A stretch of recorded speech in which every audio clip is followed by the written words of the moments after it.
Governor வேண்டான்னு சொல்கிறாரு. அம்பேத்கருடைய படத்தை மிகப்பெரிய ஒரு கட்டோடு வச்சிருக்காரு விஜய். அப்போ அம்பேத்கர் இயற்றிய அந்த constitution deliberated by Ambedkar chairman, அவர் சொல்றதுல தான் கவர்னருடைய இது இருக்குன்றாங்க. அப்போ நாளைக்கே நீங்கள் முதலமைச்சர் ஆகிட்டீங்கன்னா உங்களுக்கு ஸ்வேரிங் இன் செரமனி யார் நடத்துவா? கவர்னர் நடத்தக்கூடாதா? அப்படி கான்ஸ்டியூஷன் அமெண்ட்மெண்ட் கொண்டு வருவீங்களா? ஸோ என்ன சொல்கிறான்னு புரிஞ்சுக்கிட்டு பேசணும். முன்னிலையில் இருக்காங்க போடுறாங்க, அப்புறம் எப்படி நீட் வேணான்றீங்க? படித்து பார்க்கணும், இதெல்லாம் படித்து பார்க்கணும். ரிட்டன் டேக்கன் எவ்ரிதிங் படித்து பார்த்துட்டு பேசணும். மும்மொழி கொள்கைன்றீங்க, மும்மொழி கொள்கை வேண்டான்றீங்க. ஆனால் உங்கள் குடும்பத்தில் எல்லாம் ஹிந்தி படிச்சுக்கிறாங்க. நீங்கள் வந்து கேரளா போனாலும் சரி, கர்நாடகா போனாலும் சரி, ஆந்திரா போனாலும் சரி, ஹிந்தியில் பேசினா எல்லாருக்கும் புரியுது. அப்போ ஹிந்தியை படிக்கக்கூடாதுன்னு எப்படி சொல்லலாம்?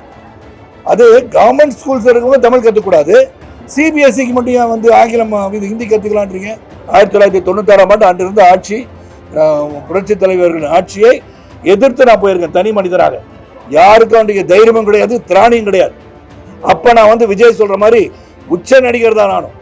மிகப்பெரிய ஃபுட்பால் அப்படின்னா அதிகமான ரசிகர்கள் ஒரு திரைப்படத்தை ஒரு தியேட்டருக்கு போய் பார்த்ததுன்னா சரத்குமார் படத்துக்கு தான். அந்த சமயத்தில் தான் நான் அரசியலுக்கே வரேன். ஆக அந்த ஃபுட்பால் இருக்கும்போது கூட உச்ச நடிகராக இருக்கும் போதும் பெரிய பெரிய வெற்றிகள் கொடுத்த போதும் நானே அரசியலுக்கு வரேன். காரணம் மக்கள் சேவைக்காக.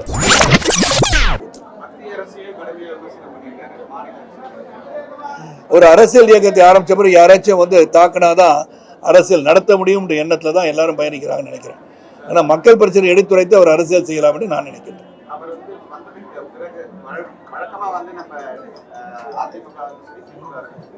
ஒரு 6 மாச காலம் தேர்தலுக்கு முன்னாடி தான் தேர்தல் பணிகள் எல்லாம் தொடர்ந்து செய்வாங்க. இப்போ ஆளுங்கட்சி 2 வருஷத்துக்கு முன்னாடியும் எதிர்கட்சி ஒரு 18 மாசத்துக்கு முன்னாடியும் தேர்தல் பணிகளை 2016 அந்த கட்சி ஆரம்பிக்கிறதுக்கு முன்னாடி தான் அவங்க தேர்தல் ஆரம்பிச்சிட்டாங்க. நீங்களே சொல்றீங்க, நீங்க அவர் ஆரம்பிச்ச பிறகு ஆரம்பிக்கலையே. 18 மாசம் 2 வருஷத்துக்கு முன்னாடி ஆரம்பிச்சிட்டாங்க. நாங்க ஒரு மாற்றம், அதாவது ஒரு வியூகம் வழக்கும் போது இப்போ வந்து எங்களுடைய மாநில தலைவர் அண்ணாமலை அவர்கள் வந்து ஒரு 15 நாள் 20 நாள் வந்துட போறாங்க. இருந்தாலும் இங்கே உறுப்பினர் சேர்க்கை ஒரு திட்டமாக வகுக்கப்பட்டு இங்கே ஒரு குழு அமைத்து ஹெச்ராஜா அவர்கள் தலைமையில் ஒரு குழு அமைத்து அந்த குழு சிறப்பாக செயல்படும் போது எங்களுக்கெல்லாம் வந்து ஒன்று தான், வருகின்ற அடுத்த 14 மாதத்தில் சிறப்பாக செயல்பட்டு பாரதிய ஜனதா கட்சி ஆட்சியில் அமர்த்த வேண்டும். இது வந்து விஜய் கட்சி ஆரம்பித்ததனால் ஏற்பட்டதல்ல, கட்சிக்கு ஒரு பணி இருக்கிறது. நம்ம மக்களுக்காக எடுத்து சென்ற செய்தியை சிறப்பாக சென்றடைய செய்ய வேண்டும் என்று சொன்னால் பிரயாணம் இருக்கணும், பிரச்சாரம் இருக்கணும், அதுக்கெல்லாம் தயார்படுத்தி கொண்டிருக்கின்றோம். அதனால இந்த தயார் பண்ணுவது வந்து விஜய் கட்சி ஆரம்பித்ததுனால இல்லை, அவங்க வியூகம் வச்சிருப்பாங்க, செயல்படுத்தும் போது அவர் ஆரம்பிச்சோன்னு பண்ற மாதிரி தெரியலாம்.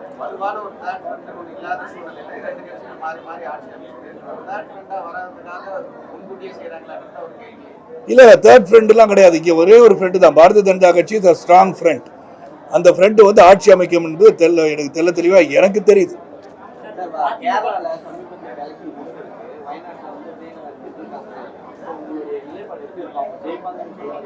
ஏற்கனவே வெற்றி பெற்ற இடத்துல வந்து பிரியங்கா அவர்கள் நிற்கிறாங்க. வெற்றி பெற்ற இடத்துல வந்து அவங்களுக்கு திருப்பி அந்த வெற்றியை கொடுக்க வேண்டும் என்ற எண்ணம் அவங்களுக்கு இருக்கலாம், அதான் சொல்றேன். ஆனால் அதனால நம்முடைய பினராயி விஜயனை வந்து திடீர்னு பார்த்தா பிரியங்கா காந்தி வந்து பயங்கரவாதிகளோடு கூட்டணி வச்சிருக்கான்னு சொல்றாங்க. அது வந்து உடனடியாக எப்படின்னு சொல்லி உடனே மத்திய அரசுக்கு தெரிவிக்கிறது பினராயி விஜயனின் கடமை என்று நான் சொல்கிறேன்.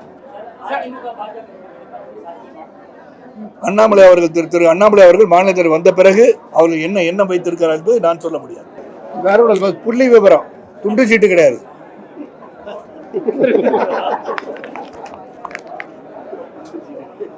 இல்லை நீங்க வந்து கேட்டுட்டு இருந்தீங்க, அன்பு சகோதரர் விஜய் அவர்கள் வந்து நீட் வேண்டான்னு சொல்லியிருக்காரு, மும்மொழி கொள்கை வேண்டான்னு சொல்லியிருக்காரு, அப்புறம் வந்து கவர்னர் இருக்கக்கூடாதுன்னு சொல்லியிருக்காரு, ஒரே நாடு ஒரு தேர்தல் இருக்கக்கூடாதுன்னு சொல்லியிருக்காரு. அப்படி சொல்லும் போது அது வந்து புரிதல் இருக்கான்னு எனக்கு தெரியல. என்னை பொறுத்தவரை நீட்டை பொறுத்த வரைக்கும் உங்களுக்கும் தெரியும் சகோதரர்களே, நீட் வந்து 2013 வந்து it was introduced in India. 2018 தமிழ்நாட்டில், நீங்கள் 2018 வந்து தமிழ்நாடு 39.56, 2019 48.50, 2020 57.44. நீட் தேர்வில் பார்த்தீங்கன்னா தொடர்ந்து தமிழகத்தில் மட்டும் 2026 36,330 பேர் தமிழ் வழியில் நீட் தேர்வை எழுதியுள்ளனர். தமிழ் வழியில் எழுதினாங்கன்னா it all people are from the government schools. CBSE ஸ்கூலில் இருக்கிறவங்க மட்டும் எழுதலை, தமிழ் பயின்று கொண்டிருக்கின்ற மாணவர்கள் எழுதுறாங்க. அப்போ த்ரூ அவுட் த கண்ட்ரி இப்போ பெரிய லெவலில் வந்து நீட்டை வந்து ஆதரிச்சு தான் போயிட்டு இருக்காங்க. ஒரு திறமை எப்படி வெளிப்படுத்துறது அப்படின்னு பார்த்தீங்கன்னா, இப்போ போலீஸுக்கு வந்து ஆள் எடுக்கிறாங்க. உங்களுக்குலாம் எந்த ஒரு தேர்வும் கிடையாது, நீங்கள் எல்லாம் போலீஸ் வேலைக்கு சேர்த்துடலாம் அப்படின்னு சொல்ல முடியுமா? தேர்வு ஒன்று இல்லாமல் எப்படி ஒரு தகுதியை வந்து நிர்ணயிப்பது? ஸோ தகுதியை நிர்ணயிப்பதுக்கு ஒரு தேவை, நீட்டு தேவை தான். அப்போ நீட்டு தேவையில்லை எதை வச்சு சொல்கிறீங்க?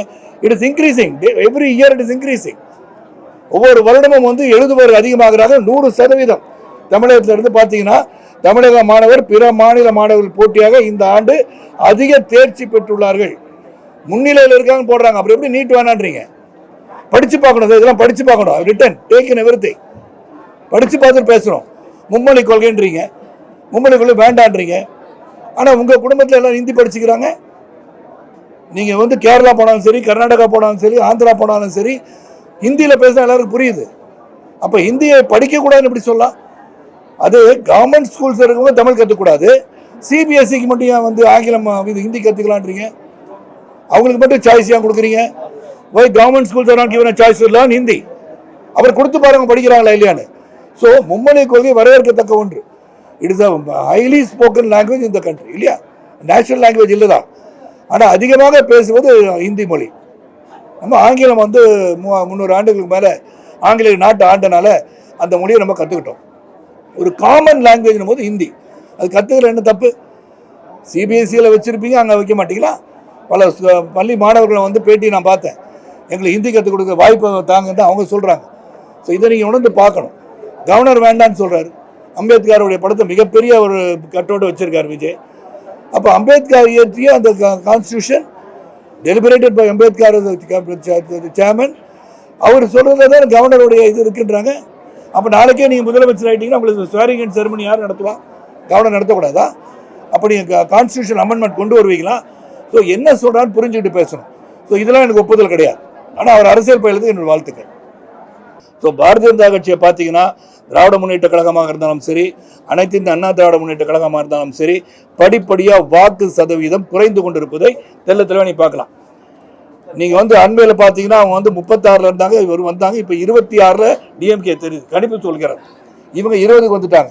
பாரதிய ஜனதா கட்சி தன்னிச்சையாக 11.37 கிட்டத்தட்ட சதவீதம், கூட்டணியுடன் 18%. This can also go to 25, this can also go to 30. அதை நீங்கள் மறந்துடாதீங்க. கடுமையாக உழைப்பவர்கள், தேசிய நீரோட்டத்தில் இருக்க வேண்டும், தேசியத்தை வளர்க்க வேண்டும் நினைப்பவர்கள் அதிக பேர் இருக்காங்க. 1996ஆம் ஆண்டு அன்றிருந்த ஆட்சி, புரட்சி தலைவர்களின் ஆட்சியை எதிர்த்து நான் போயிருக்கேன் தனி மனிதராக. யாருக்கும் அன்றைய தைரியமும் கிடையாது, திராணியும் கிடையாது. அப்போ நான் வந்து விஜய் சொல்ற மாதிரி உச்ச நடிகர் தான் நானும். மிகப்பெரிய ஃபுட்பால் அப்படின்னா அதிகமான ரசிகர்கள் ஒரு திரைப்படத்தை ஒரு தியேட்டருக்கு போய் பார்த்ததுன்னா சரத்குமார் படத்துக்கு தான். அந்த சமயத்தில் தான் நான் அரசியலுக்கே வரேன். ஆக அந்த ஃபுட்பால் இருக்கும்போது கூட உச்ச நடிகராக இருக்கும் போதும் பெரிய பெரிய வெற்றிகள் கொடுத்த போதும் நானே அரசியலுக்கு வரேன். காரணம் மக்கள் சேவைக்காக. அன்று எல்லாரும் சொன்னாங்க அவங்களை எதுக்கவே முடியாதுன்னு. வீட்டை வந்து சொன்ன மாதிரி அன்பு சுந்தர் பேசும்போது சொன்னாங்க, கல்லால் அடிச்சாங்க, மலத்தை கழித்து ஊத்துனாருங்க. ஆனால் 40 நாட்கள் தொடர்ந்து பிரச்சாரம் பண்ண. அப்ப எதிர்க்கின்ற சக்தி மட்டும் இல்லை, நாங்கள் இயக்கம் துவங்கிய காலத்தில் மாபெரும் தலைவர்களை எதிர்த்து அரசியல் பண்ணோம். ஆனால் என்னை பொறுத்த வரைக்கும் எதுவும் சாத்தியம்.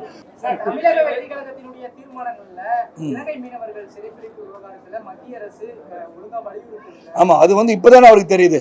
ஏன்னா இலங்கை வந்து ஃபர்ஸ்ட் அவர் வந்து 12 நாட்டிக்கல் மைல்ஸ் மேலே நம்ம கடல் கடந்து போகக்கூடாது. ஸோ அதுக்கு வந்து ஒரு மேற்கொண்டு ஒரு சிறந்த ஒரு கண்காணிப்பு இருந்தால், ஏற்கனவே வந்து அன்பு வந்து விவேகானந்தன் பேசும்போது சொன்னாங்க, நீங்கள் அவங்கெல்லாம் இருந்து ஆட்சி பீடத்தில் இருக்கும்போதும் பாரதிய ஜனதா வந்த பிறகும் எந்த அளவுக்கு வந்து மீனவர் சகோதரர்கள் பாதிக்கப்பட்டிருக்கான்னு பாருங்கள். அது குறைந்து கொண்டே வருகிறது. பேச்சுவார்த்தை மூலமாட்டு மட்டுமல்ல, இலங்கை அரசுக்கு மிகப்பெரிய உதவியாக இந்திய அரசு இருந்ததால் தான் இன்று வந்து அவங்க economically they become stronger. The trading currency was Indian rupees for some time. இலங்கையில் வர அளவுக்கு நமது பாரத பிரதமர் உயர்த்தியிருக்காங்க. அதனால் அது வந்து சொல்வது வந்து தவறு. எதையும் விஷயம் தெரிஞ்சுக்கிட்டு பேசணும்.